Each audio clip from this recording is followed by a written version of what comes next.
Wafatnya Nabi Daud alaihi salam. Setiap zaman memiliki pemimpinnya.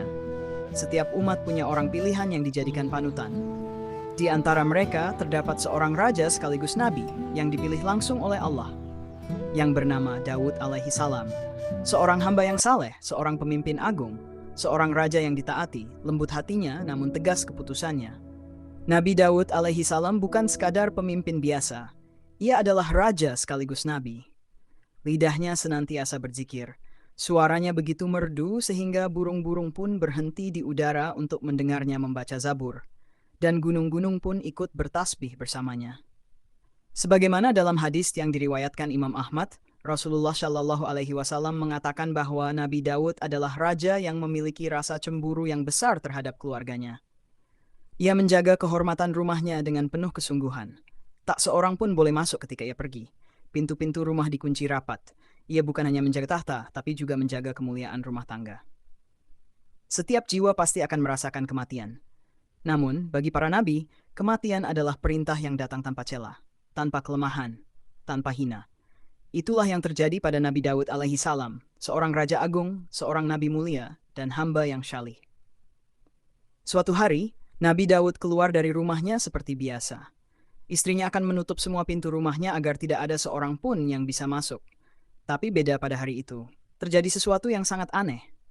Ketika sang istri berkeliling memeriksa ke dalam rumah, ia tercengang. Ada seorang pria berdiri di tengah ruangan. Rumah terkunci, tak ada yang bisa masuk. Tapi dia ada di sana. Istrinya memperingatkannya untuk pergi, tapi dia masih saja berdiri di tempat dan tak mau pergi.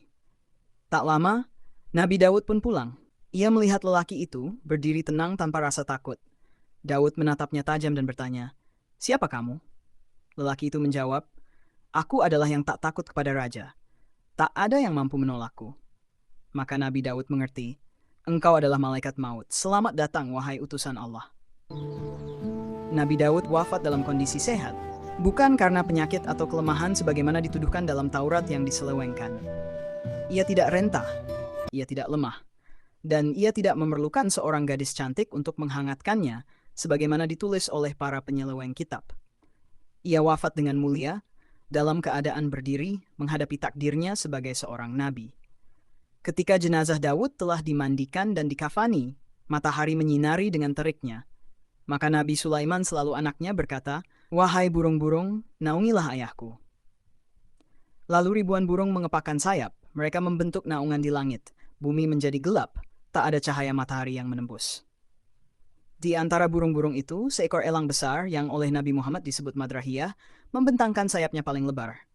Ia menaungi bukan hanya jenazah Daud, tetapi juga para pengantarnya. Namun bumi menjadi terlalu gelap. Maka Nabi Sulaiman berkata, "Tariklah sayap-sayapmu satu persatu." Dan mereka pun menurunkannya. Cahaya kembali menyinari bumi. Jenazah Nabi Daud kini siap disemayamkan. Inilah akhir perjalanan seorang raja yang syalih. Ia wafat tanpa cacat. Ia meninggalkan dunia bukan karena lemah, tapi karena waktu telah tiba. Dan inilah pelajaran besar bagi kita. Wahai Nabi Allah Daud, engkau hidup dengan kehormatan. Engkau wafat dalam kemuliaan. Rahmat Allah tercurah untukmu. Salamun alaika.